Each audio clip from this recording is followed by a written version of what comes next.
안녕하세요. 한라산불고입니다.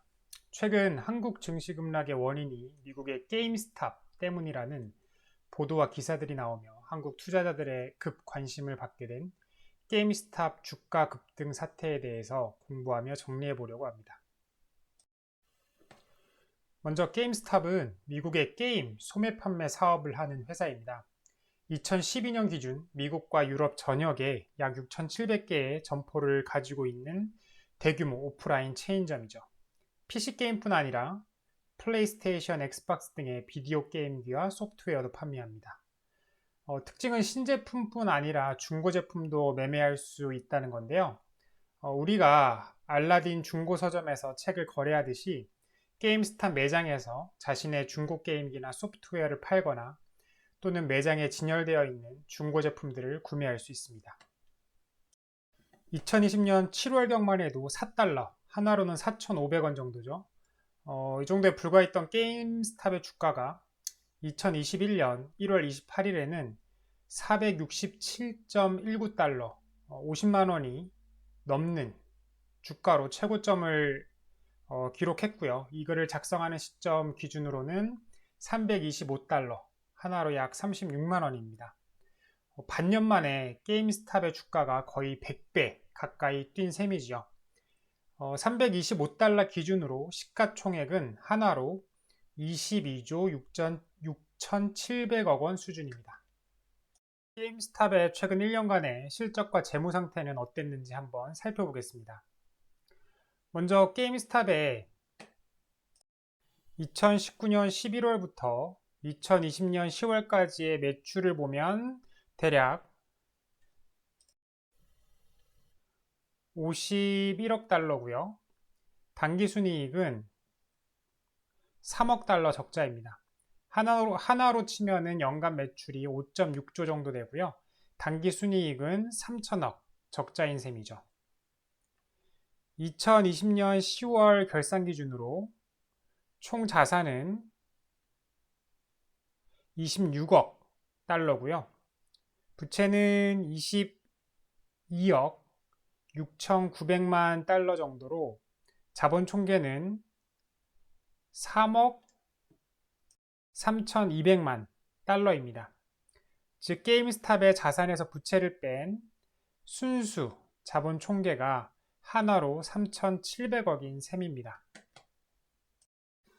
자본 총계 3,700억에 최근 1년 매출 5.6조, 영업이익이 3천억 적자인 게임스탑의 적정 시총은 얼마라고 생각을 하시나요? 참고로 한국에서는 현재 NC소프트가 시가총액이 대략 20조 9천억으로 게임스탑의 시가총액과 비슷한데요. 이 NC소프트의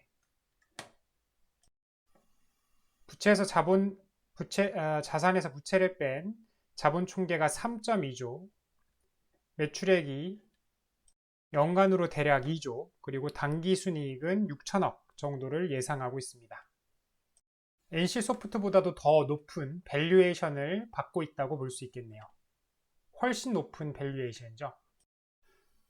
게임스탑은 최근 몇 년간 굉장히 우울했는데요. 왜냐하면 게임 산업의 온라인화가 빠르게 진행되는 과정에서 오프라인 위주의 소매 판매를 하는 게임스탑은 2019년부터는 적자 전환하면서 자산이 계속 감소하였습니다. 그로 인해서 2016년에는 30달러를 유지하던 주가가 2020년 초에는 3달러대로 거의 10분의 1토막이 나기도 했습니다. 그러던 게임스탑이 2020년 말에 일본 소니사의 신형 비디오 게임기인 플레이스테이션 5와 미국 MS사의 엑스박스 시리즈 X 등의 출시로 인해 매출과 이익의 상승 기대감이 커졌고요. 온라인 펫푸드 유통업체의 CEO이자 행동주의 투자자인 라이언 코언도 2020년 하반기부터 게임스탑에 투자하면서 게임스탑의 온라인으로의 확장, 기대감 등으로 인해 게임스탑의 주가는 점점 상승하기 시작했습니다. 하지만 계속 적자를 내면서 재무 상태가 악화되고 사업 모델 역시 성장성이 크지 않은 게임스탑의 주가 상승은 헤지펀드들에게는 최적의 공매도 대상이 되었습니다. 멜빈 캐피털과 시트론 리서치 등이 대표가 되어서 이 헤지펀드들은 적극적으로 게임스탑의 주식을 공매도하기 시작합니다. 이 공매도란 주가가 하락할 것으로 예상되는 주식을 빌려서 매각 후에 현금을 쥐고 있다가 나중에 주가가 떨어지면 주식을 사서 갚고 차익을 얻게 되는 투자 방식입니다. 주가가 떨어진다면 적은 비용, 주식을 빌리는 비용 정도죠. 높은 수익을 얻을 수 있지만 주가가 상승하게 되면 반대로 무한대의 손실을 볼 수 있는 투자 방식입니다. 만약 1만 원에 빌린 100주의 주식이 1,000원으로 하락하게 되면 90만 원의 수익을 얻게 되지만 반대로 5만 원으로 상승하게 되면 400만 원의 손해를 볼 수 있는 것이죠. 1000만 원으로 상승하게 되면 900만 원, 1500만 원으로 상승하게 되면 1400만 원, 이런 식으로 무한대의 손실을 볼 가능성도 존재하는 것입니다.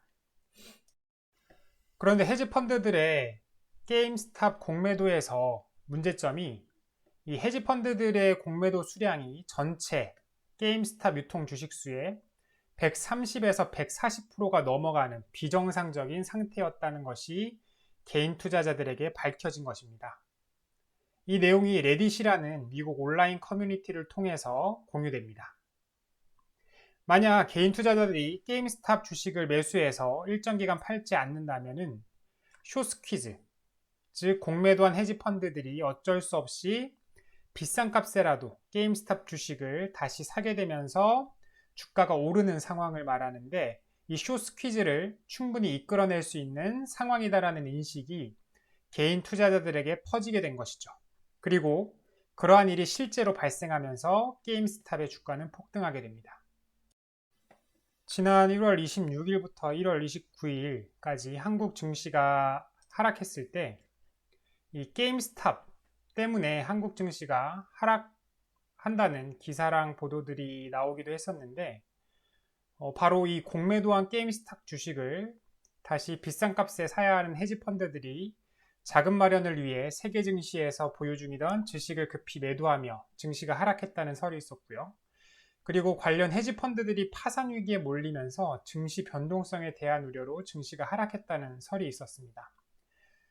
그런데 개인적인 생각으로 이러한 사태가 일시적으로 증시 하락을 불러올 수 있지만 증시 참여자 누군가가 어쩔 수 없는 상황 때문에 자기가 보유하고 있는 주식을 빨리 싸게라도 팔려고 하면 다른 투자자들에게는 싼 값에 주식을 살 수 있는 좋은 기회가 아닌가 싶습니다. 그리고 로빈후드가 개인 투자자들의 게임스탑 주식 매수를 막았다는 것도 큰 이슈가 되었는데요. 이 로빈후드는 미국 개인 투자자들을 위해 만들어진 주식거래 앱으로 주식거래 수수료가 없고 사용이 간편해서 1300만 명이 넘는 미국 개인 투자자들이 로빈후드를 사용 중이라고 합니다. 이 중 대다수가 기존 주식거래를 하지 않던 세대들이고요.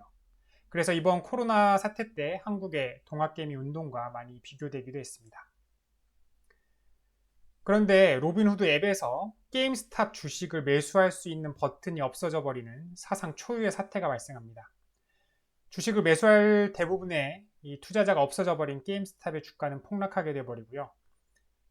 미국의 개인 투자자들은 로빈후드가 공매도 헤지펀드와 결탁했다고 주장하고 있습니다. 왜냐하면 로빈후드는 주식거래 수수료를 받지 않는 대신 개인 투자자들의 거래 데이터를 팔아 수익을 얻는데, 이 중 가장 큰 고객사인 시타델이라는 증권사가 멜빈 캐피털에 투자를 했기 때문입니다. 로빈후드 측에서는 이에 대해서 강력히 부인하고 있고 다른 이유 때문이라고 하는데, 미 의회에서는 이번 사태에 대해서 로빈후드를 대상으로 청문회를 열고 미국 증권거래위원회에서도 조사를 할 예정이라고 합니다. 이번 영상이 도움이 되었다면 영상 하단에 좋아요 버튼을 클릭, 새로운 영상이 계속 보고 싶으시다면 구독 버튼을 클릭, 블로그 포스팅 업데이트도 같이 보고 싶으시다면 영상 하단 네이버 인플루언서 링크로 들어가 편하기를 클릭해 주세요. 오늘은 여기까지입니다. 감사합니다.